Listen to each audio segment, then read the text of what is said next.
The point guard Trae Young has no estimated return for the Atlanta Hawks. This is because, in a game against the Cleveland Cavaliers, the star suffered a concussion and had to leave the match. Now he must go through the NBA protocol to ensure he is fit to play. However, there is still no determination of how many days the clearance will take. Young's concussion occurred during the early fourth quarter. At the time, the point guard took an elbow to the face from Isaac Okoro. However, initially, he tried to stay on the court, but upon realizing the seriousness, he went to the locker room and did not return.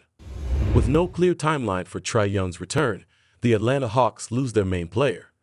After all, with averages of 26.9 points and 10.8 assists, he leads his team in another season.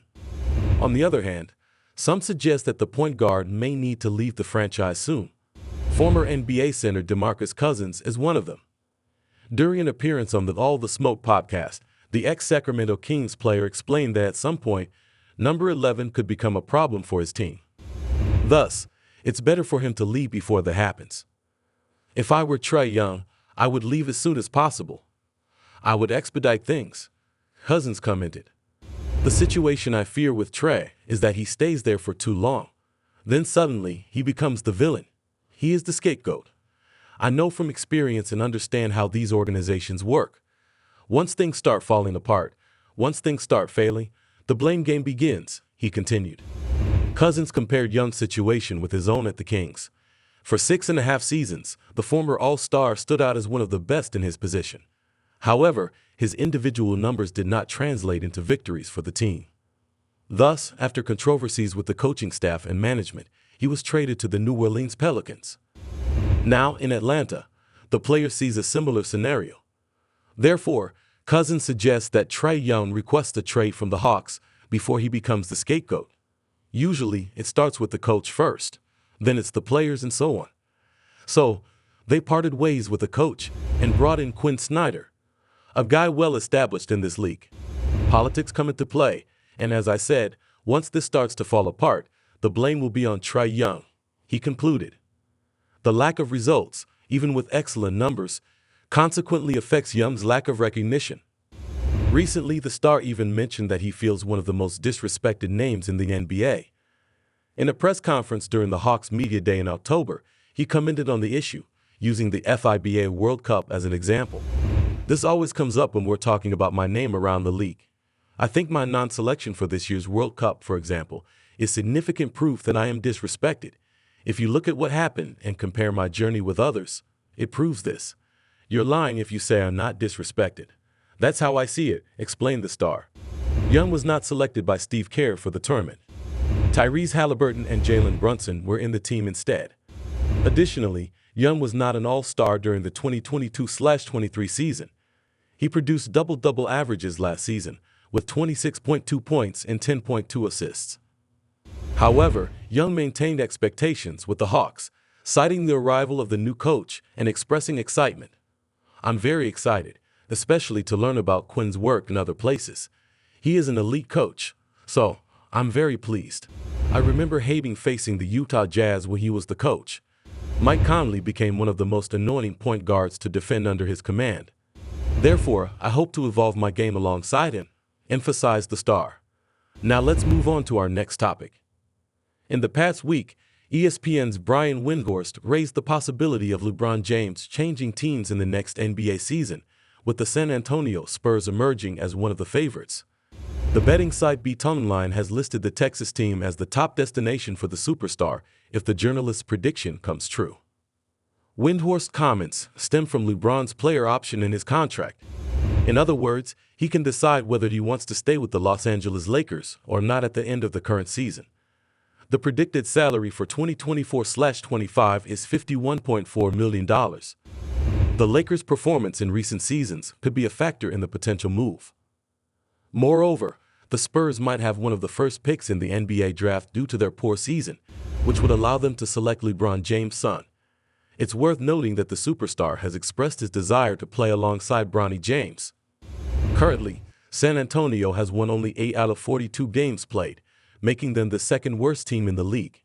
They will compete with the Charlotte Hornets, who have a protected pick among the top 14, and the Toronto Raptors pick, protected among the top 6. I truly believe LeBron James would rather play with Bronny than win another championship, commented Windhorst. As of now, James has a contract with the Lakers until 2024/25. However, he can choose whether to fulfill the remaining period or explore free agency. The journalist believes that the number 23 may opt for the latter.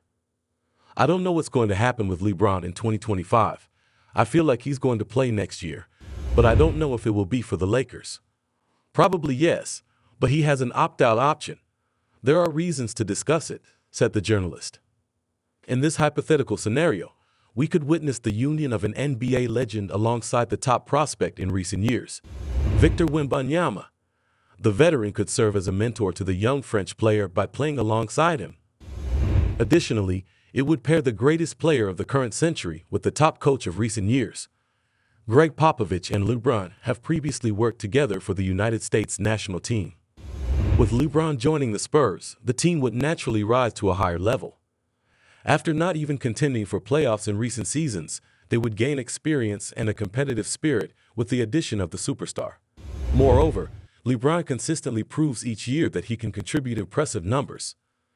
In the current campaign, he averages 24.7 points, 7.2 rebounds, and 7.6 assists per game, shooting 52.4% from the field and 39.1% from beyond the arc. Now let's move on to our next topic. Kevin Durant is one of the 3 defining faces of this generation's NBA. He joined the league in 2007 and has been playing at the highest level ever since, even overcoming debilitating injuries. However, despite Durant's high status in the modern game, he never finds himself touted as one of the GOATs of the game. Durant expressed his disappointment about the same in a recent interview, claiming it's because of his stint with the Golden State Warriors. Because I went to the Warriors. Why shouldn't I be in that? That's the question you should ask. Why not? What haven't I done? Durant joined the Golden State Warriors in 2016 after they went 73-9 in the regular season and choked in the 2016 NBA Finals against LeBron James and the Cleveland Cavaliers.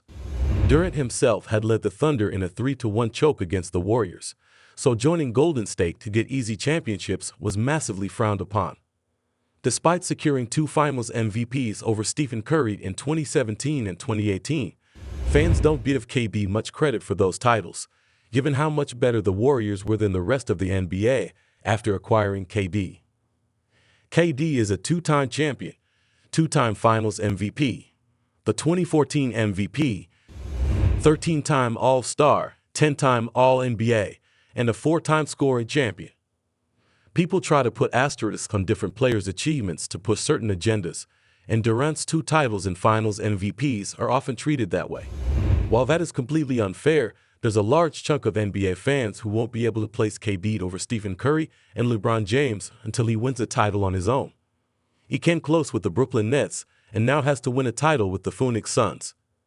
The second KD wins a title from outside of the shadow of the Warriors or Curry, fans will be able to give him more credit as one of the greatest players of all time. Unfortunately, there may be no entering the GOAT conversation for Durant at this point, even though he's bound to end his career as a top 5 NBA scorer of all time. Even with a 3rd title and a possible 3rd Finals MVP, he'll lag behind the achievements of both Steph and LeBron from this era. Steph, in particular, will be a tough player to get over for KD as Curry won a title before teaming up with KD and then after teaming up with him. KD is still searching for his first non-Curry title. LeBron James is competing to be the #1 player of all time without question, so naturally, KD cannot match up to those achievements anytime soon. He can't even match up to the likes of Kobe Bryant, Tim Duncan, Shaquille O'Neal, and more, so it's likely KD will retire without getting the recognition he thinks he deserves. To me, he'll always be a legend and arguably a top 10 player of all time, but considering him to be one of the GOATs might be a little too far. And that wraps up today's video. I hope you enjoyed it. If you did, consider subscribing down below and hit the notification bell to receive all the videos firsthand. Giving it a thumbs up strengthens the chance of this video reaching more basketball enthusiasts. Leave your comments down below about the era of these 3 Oklahoma players, and I'll see you in the next video. My social media links are in the description, so until next time, take care and goodbye.